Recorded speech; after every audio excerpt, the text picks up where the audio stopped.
Falegnameria Paludetto. Da più di 60 anni. Il legno su misura a casa tua. Un evento sicuramente storico per quanto riguarda il karate italiano e ne parliamo con Alberto Vardiero della Multisport Veneto, ente organizzatore dell'evento. Innanzitutto, salve e grazie per aver accettato il nostro invito. Ciao Beatrice, buongiorno a tutti, grazie a Allora, voi dell'invito. grazie a te naturalmente. Allora, dicevamo, è un evento storico per Jesolo ed è un record mondiale per quanto riguarda i partecipanti. Parliamo dei giovani atleti che praticano appunto questa disciplina. Vogliamo parlare un po' di cifre per illustrare appunto questo evento? Sì, allora l'evento è alla sua terza edizione nella città di Jesolo, è un circuito giovanile ed è una tappa olimpica in preparazione a quella che saranno le Olimpiadi giovanili di Dakar 2026.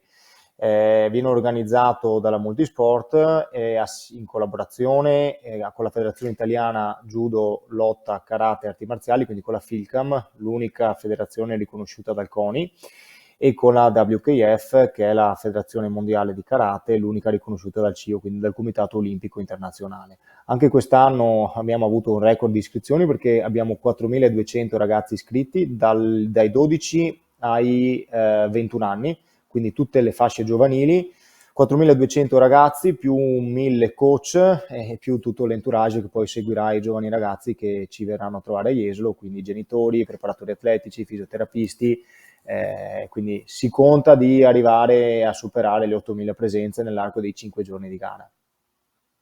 Il tutto si svolgerà dal 7 al 10 dicembre, quindi questi numeri sono spalmati in questi giorni. Comunque è un evento di una portata sicuramente eccezionale anche per una città come Jesolo che è abituata a ospitare grandi eventi.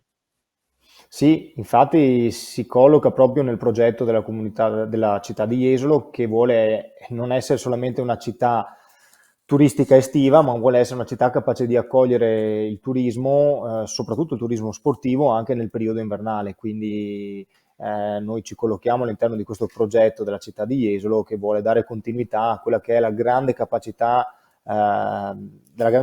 di ospitare le persone e di far vivere una bella emozione, insomma, un'emozione positiva nella loro villeggiatura a Jesolo.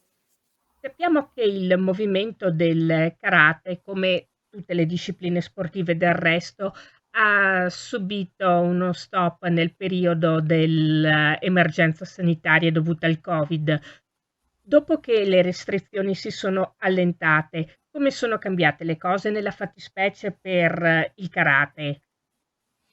Beh, sicuramente è stato un anno difficile come per tutti gli altri sport minori che utilizzano strutture interne, però devo dire che la ripresa è stata molto molto veloce. C'è proprio voglia da parte dei ragazzi di uscire di casa, di stare in ambienti sani e sportivi dove poter sviluppare quelle che sono le capacità motorie di base, perché poi alla fine il karate è, è questo, è sviluppo delle capacità motorie di base, prima poi di tutto quello che è la tecnica e quello che è lo sviluppo in fase agonistica dello sport. Quindi è uno degli sport più praticati nelle fasce giovanili, soprattutto per l'interazione che abbiamo con le scuole e con la capacità anche di colloquiare e dialogare con gli altri due sport che fanno parte della nostra federazione, che sono la lotta e il judo.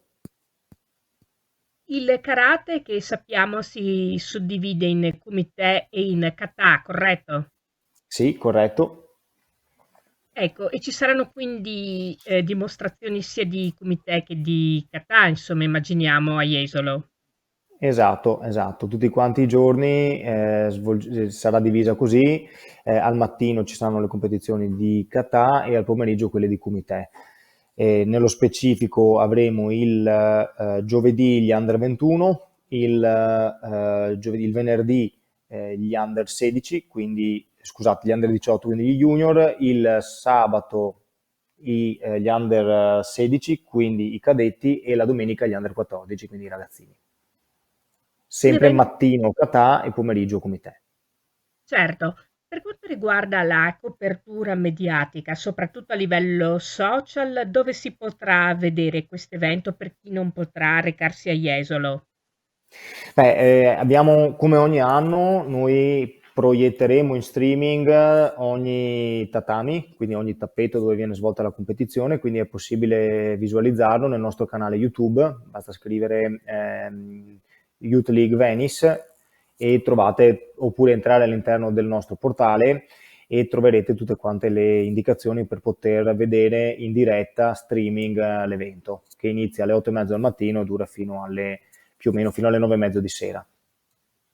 Sicuramente, sarà molto grande anche la portata del cosiddetto dietro le quinte di quest'evento. Parliamo di volontari, parliamo di organizzatori che, anche se non saranno loro direttamente sul tatami, comunque senza di loro quest'evento non potrà esserci, diciamo così. Guarda, hai toccato proprio un tasto molto importante, perché la buona riuscita di questo evento fonda le sue basi sul grande lavoro di partecipazione che prima mio padre ha creato, perché è 30 anni che mio padre organizza una gara storica che si chiama Venice Cup e che è stata un po' il motore di quello che sono le competizioni in Italia e nel mondo, perché il nostro alla fine è la competizione più grande del mondo. E la buona riuscita della competizione è data dal fatto, dalla capacità che abbiamo sempre avuto di creare buone relazioni con le persone e di coinvolgere le persone all'interno di questo grande progetto. Ci sono persone che ci aiutano, che vengono ad aiutarci ad allestire, a gestire la gara, e lo fanno da 15 anni e vedono questo evento come un momento proprio importante durante l'anno. E quindi per noi è un dovere non solo verso i ragazzi che vengono a competere, ma anche verso tutte le persone che hanno sempre creduto in questo progetto. Tenete conto che ogni anno, quest'anno abbiamo 150 persone solamente tra arbitri e chiamata atleti, scorekeeper, quindi coloro che poi gestiscono, danno una mano al comparto arbitrale a gestire i punteggi, i ragazzi che chiamano gli atleti dalla warm-up, quindi dalla zona di riscaldamento, e li portano all'interno dell'area dove si combatte. Abbiamo 250 persone che collaborano per la buona riuscita dell'evento. Quindi provate a pensare voi che macchina organizzativa che si muove ogni volta quando è settembre, per iniziare quando è settembre, insomma, a settembre abbiamo la punta dell'iceberg, però una macchina organizzativa molto molto importante, che, ripeto, ha le sue fondamenta nelle buone relazioni che ci sono tra le persone e nella vision che ha questo progetto. Indubbiamente. Ultima cosa, ma assolutamente non ultima, anzi, questo evento sarà all'insegna della sostenibilità. Ci vuoi spiegare meglio questo concetto, che cosa significa? Sì, ti ringrazio Beatrice per la domanda, perché è uno degli aspetti a cui io tengo più di tutto. Quest'anno, diciamo che dopo anni di difficoltà organizzativa tra Covid e quant'altro, finalmente ora la base funziona e quindi ho potuto dedicarmi a quelle che sono le attività di corollario, che però secondo me sono fondamentali. Cioè, io voglio, come la vision del nostro progetto vuole, che questa sia una fiera del karate mondiale e che vengano sottolineati anche aspetti importanti come quello della sostenibilità. Infatti una cosa che abbiamo sempre visto in questi anni che ci ha fatto soffrire era la quantità di immondizia che viene lasciata sugli spalti, che viene lasciata nella zona di riscaldamento dagli atleti che competono. Voi provate ad immaginare 2.000 persone che passano, 2.000-3.000 persone che passano ogni giorno nella zona di riscaldamento e nel parterre superiore, 8.000 persone che nell'arco dei 5 giorni girano attorno all'evento, quanta immondizia possono creare. E la difficoltà di smaltimento poi, se non viene differenziata questa immondizia.